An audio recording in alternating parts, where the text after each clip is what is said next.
हर खबर पर होगी आपकी पकड़। डाउनलोड कीजिए एबीपी लाइव ऐप।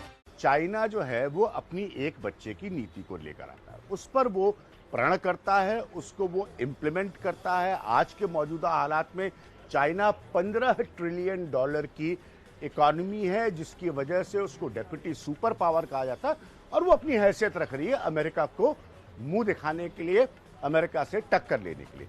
हमारी स्थिति क्या है?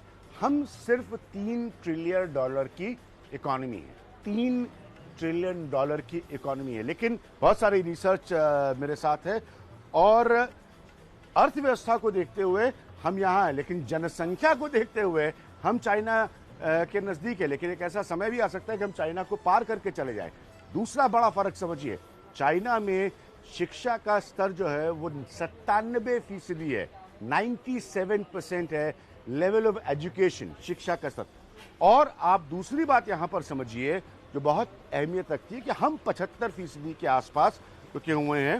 मैंने कहा ना बहुत सारी रिसर्च है। एक निर्यात पर आपको बताता हूं। निर्यात में चीन आज की तारीख में 2 ट्रिलियन डॉलर के साथ नंबर 1 पर है और हम 1 ट्रिलियन की भी 1/3 है और दुनिया में 19वें नंबर पर है। ये मैं जानबूझकर दिल्ली के एक बड़े बाजार में खड़े होकर आपको बता रहा हूं कि हम 19वें स्थान पर हैं। भारत की आबादी को इसीलिए बार बार ये बहस आती है, काबू करने के लिए नीति सही चाहिए और नीयत भी सही चाहिए। लॉकडाउन की बेरोजगारी से पीछा छुड़ाने के लिए ये लोग अपने अपने घर पहुंचने को बेताब है। दरअसल जनसंख्या बढ़ाने वाले आंकड़ों में माइग्रेशन करने वालों की तादाद भी अहमियत रखती है। भारत में शहरीकरण हालांकि तेज रफ्तार में नहीं हो सकता, लेकिन रोजगार की तलाश में बड़े शहरों की ओर पलायन करने वालों की तादाद जरूर बढ़ी है।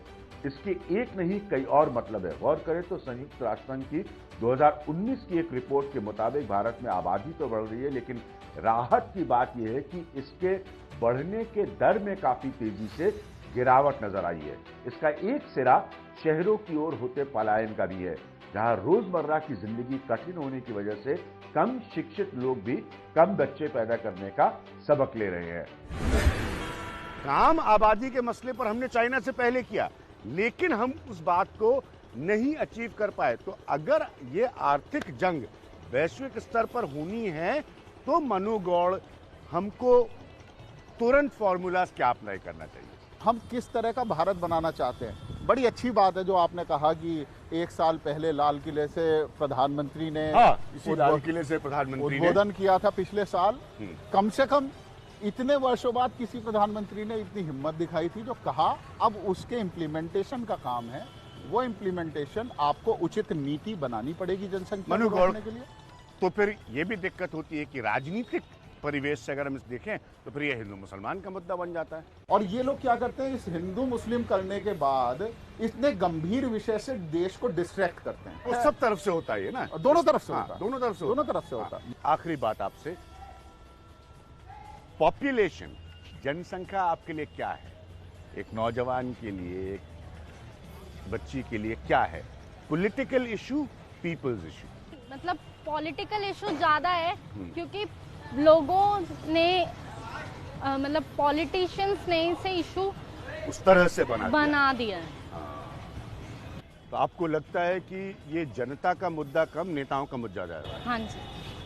अनुगौर, बच्ची का रिएक्शन है कि जनता का कम, नेताओं का मुद्दा ज्यादा। 100%। अब हम इस सिचुएशन में हैं कि हमें एलोपैथिक दवाई की जरूरत है अगर आपको देश को बचाना है। एबीपी न्यूज आपको रखे आगे।